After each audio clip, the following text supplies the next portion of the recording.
that better? A little bit more. And we are back here on the Trading Post. We're being joined by Brett and Shaw from Caldwell Banker. How you guys doing today? Another beautiful day here at Cedar Creek Lake. I'll tell you what. It is. It is a nice day. This is my favorite time of year.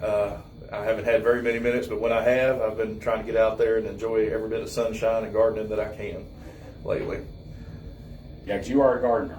Oh, yeah. Yeah, so it's about to become your peak season. You're about to start loving it. Yeah, if I can break away from some of this stuff and get a few minutes, that is what I like to do to relax. And try to make the house at least look good for these few spring months.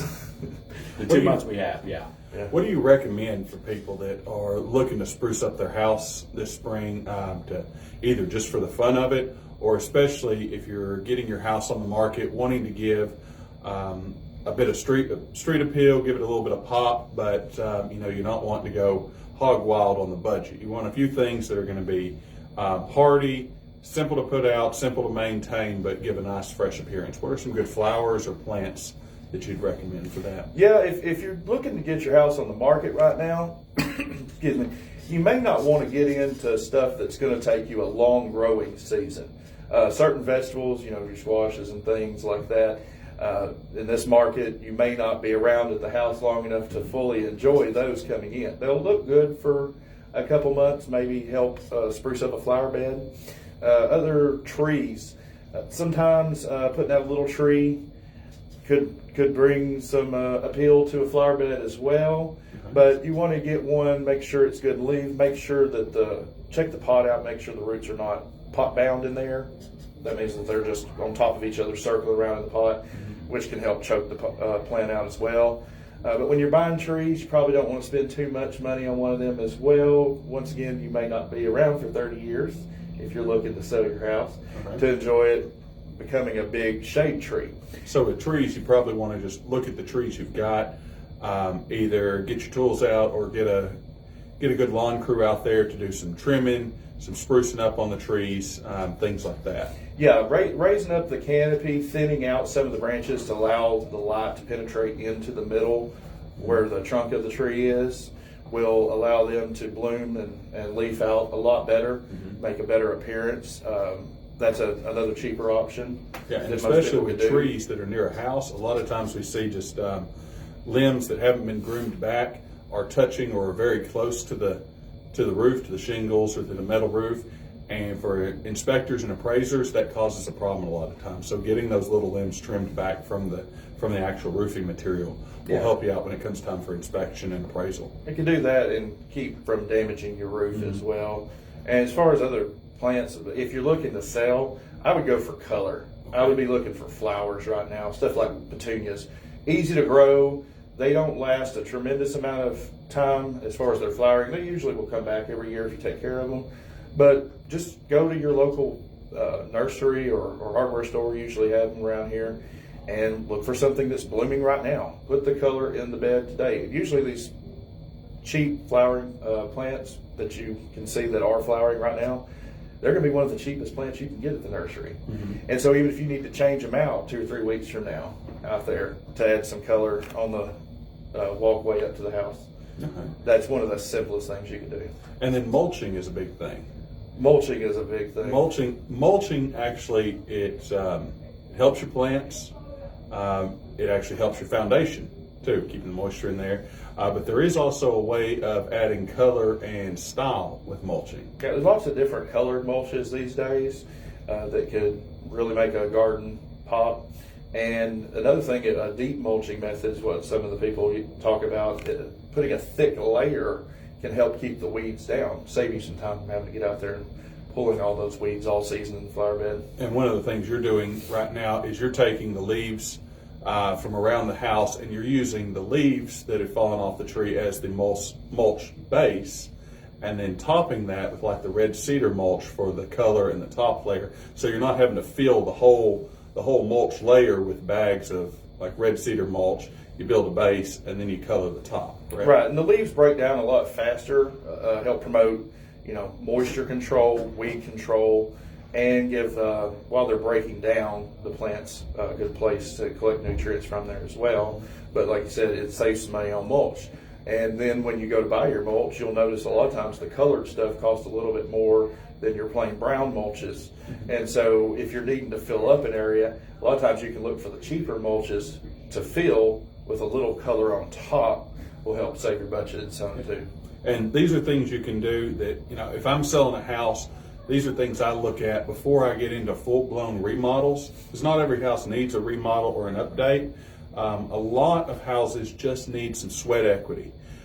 They need a deep clean, whether with yourself or we have lots of great cleaning crews around the lake. Deep cleaning inside, but also outside, getting that power washing done, maybe a little bit of fresh paint here or there, and then the landscaping. Now's the time the grass is starting to grow, the flowers are starting to bloom, and getting that curb appeal going. I know right now we're a super low inventory, so a lot of people may be thinking, well, it's going to sell, it's going to sell. I don't need to do all this. Well, yeah, but you want to maximize what you get for that house. And so you want to bring out the best in the buyers. You want to bring out the most buyers for your house. And simple little things like this can add many dollars of value. Yeah, and this will actually lead us into a topic I want to get to here in just a second. But when your house goes on the market, most homes are purchased with lending. And when you use a lender, 9 times out of 10, they're going to require an appraisal. Yeah. And when the appraiser comes out, he's judging your house versus other houses in the area. So you want your house to be the most presentable, because if he's got an average dollar amount, especially some of these subdivisions where you may have 10 houses in a row that basically look the same, with their little bit of differences here and there. Yeah. Well, if yours is the best looking house on the block, then yours is going to be the top dollar house on the block as well. And so these little things, few dollars here, some cleaning and stuff, can really help boost you up to the top of the pack there. Yeah, because appraisers are people, and you've got the science of appraisal, but you've also got the art, because not all houses are tract houses that are developed in 200 to 1,000 acre developments where you have 3 or 4 house plans that just kind of mirror themselves. And the main difference between this house and that house is, this one has the carpet, this one has the tile, this one has the pool outside, this one doesn't. This one's been immaculately maintained. This one's had six owners, and they've ran a zoo inside the thing for the last 10 years. But with the art of it, sometimes appraisers end up in a position to where they have to make a judgment call, or just they can make a judgment call. And so they're on a fence, do I judge it down because this, or do I judge it up? So you want to give them the opportunity to give your house the most favorable judgment. If they're in a position to where they can judge favorably, give a few more dollars here, you want to give them that opportunity. And one of the best ways to do that is having a clean home that is well presented, that really has that extra bit of pop. That extra little bit of pop, that extra little zing will give even the appraiser that opportunity when they have that moment. It's not on everything that they judge, but they might have 1 or 2 things here where they have that little opportunity to give you a little more favorable judgment.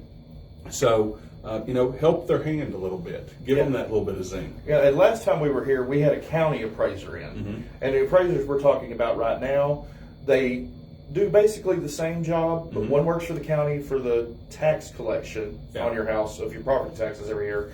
These appraisers generally work for the lenders and the buyers, and they come out to establish a value of the house for what the buyer is going to be purchasing.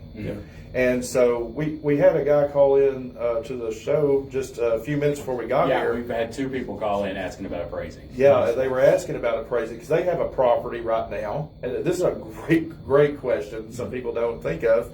They're looking to get their property on the market, they think, or they've had some offers on their property, and they want to make sure, am I getting the right dollar amount for my property? Right. And so, yes, you can hire an appraiser on your own. You do not have to wait for a buyer to come in and for the lender to call out and hire the appraiser to come look at your property.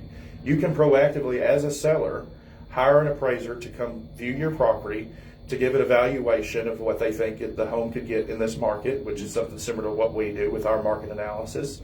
And this will give you a good idea that when that buyer comes, what to expect, what the buyer is going to be looking to offer. And so it can give you a lot more ammunition there to go with when you're getting ready to present your home and know what to expect. So there's basically 4 types of appraising, or looking for value or looking for price. Last week we had a county tax appraiser. The county tax appraiser, he works for the government. Now he has certain obligations to the people, but his main job is to figure out the county and the state need money to operate. It costs money to do things. And one of the ways they get that is through property taxes, and so he's got to figure out how to, in the most fair and just way, to spread the tax dollar across everybody in the county. Love him or hate him, that's his job, and to live here in America, things cost money. Everything we do costs money, and so we need a little bit to do that. He was a really good one, so he's really trying to be fair and just on that. Yeah, he tries to inform the public as much as possible about their programs, what they're doing, and how to go about contacting them with any questions you may have outside of that. Yeah, so that's your tax appraiser. And then you have your lending appraiser. This is whenever you have your house on the market, you get an offer, you get a contract, and so the buyer has lending through a bank, a mortgage broker, and they send out an appraiser. Now that appraiser works for the lender and for the buyer. Mostly for the lender, but the buyer pays for it. That appraiser's job is to primarily look at the value of the house and establish that if this loan defaulted, can the bank reasonably recover most or all of their investment in a resale within a timely manner? That's what they're looking for. So, if this house is $350,000, they want to know that if this loan defaulted, can they get that? Not, okay, they're buying this for $350,000, but we can only reasonably get $150 on the sales block. They want to be sure that their investment is protected. The third type is an independent appraiser. So any seller, or you don't even have to be selling your property, you can just own the property, or not even own the property. If you're interested in the property, you could even speak with the seller and get an appraisal on a projected property. You just want to know the value. So you just, as an independent person, whether seller or buyer, can hire an appraiser that's not the county tax appraiser and isn't working in conjunction with the lender. So for buyers, this happens a lot of times with cash purchases. I'm purchasing something cash and I want an independent opinion that works for me. I can still hire an appraiser if I don't have a lender, or as a seller, I can get an official appraisal too before I put my house on the market. And then the fourth type is not really appraising. That's with real estate brokers and agents. And that's our broker price opinion or our comparative market analysis. We're not technically appraising or looking for value, we're looking for market price. What will this house reasonably sell for in today's market with a ready, willing, able buyer? What price will reasonably get this house sold within a reasonable time frame? That's what we're looking for. We're looking for sales price, not value or recouping of an investment or getting tax money or any of those things. We're looking for a sales price to move that house. Yeah, one of the most common questions I get, especially when I've talked to a client and there's a little bit of time in between, and some of them will wonder, let's just say if it was a $200,000 house that we're talking about, and we had a market value of that when we gave our market analysis. And then we come back about 2 months later and it may show 190 or it may show 215 on the market analysis, and they're wondering, how could it have changed this much in this short amount of time? And that's because every single day, as we know, houses come up for sale and houses sell. And so these are the homes that we look at to give a market analysis, a comparative to these. And so, on some days it could go up a little bit, and some days it could go down a little bit. Most of the time, not very dramatically over a short period of time. But that could answer your question about why there could be a change in a period of time like that. Yeah. So moving on real quick, you've got a few good properties to look at this week. Yeah, I've got a couple. And the first one's over in Ennis, and this is at 158 Michael Lane. It's a 3-bedroom, 3-bath, 2,158 square foot home, and this is sitting on 4.34 acres. That is great. That 2 to 10 acres right now is very sought after. Just enough to make sure your neighbors are a little bit further over there, have some room to get out, run around the yard, maybe do some gardening like we were talking about, things like that, but not too much where you got to get out the hay baler to come in and take care of your yard for you. So this is a good one. It's got lots of built-ins, and the one thing I really loved about this house over there has a large office in the home that has its own bathroom and built-ins, so it's kind of separate over here. So this would be perfect for those that are working from home right now. Working from home is getting to be more and more popular as we go along. This could be a good opportunity for you here. Yeah, I've actually been listening to a lot of the trends the last few months, and a lot of the business gurus from small to large are saying that they look at the way retail is done and business is done in the U.S. Is in a paradigm shift. Fancy word for it's just making a big change. So a lot of people have started working from home, and businesses and the employees have both found out that a lot of these people can be just as productive or more from home, and the people are more happy at home, and the business isn't having to spend all that extra money on office space or retail space. And so a lot of things are going to online shopping rather than retail in the box store shopping.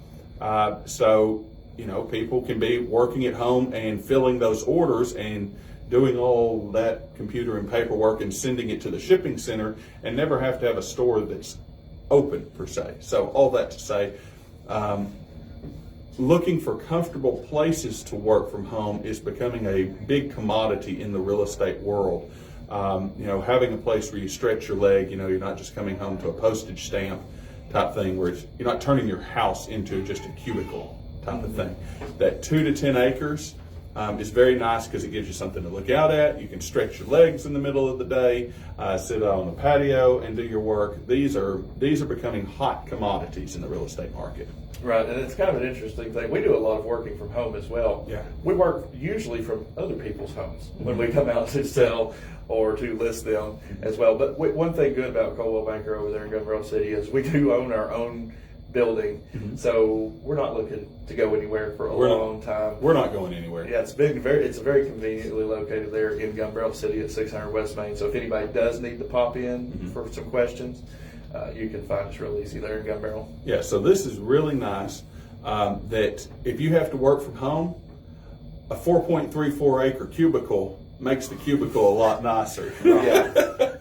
That's a big enough cubicle to go out and hit some golf balls. Yeah, Right.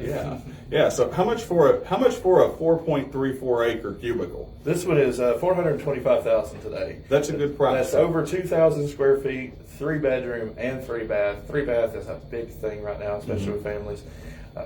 Good buy over at Ennis. If you're in that area looking for a home, you can give us a call at 903-887-7055 to ask about that one this weekend. Wonderful. And you got one more to talk about real quick too, don't you? Yeah, this next one is going to be over in Wills Point area.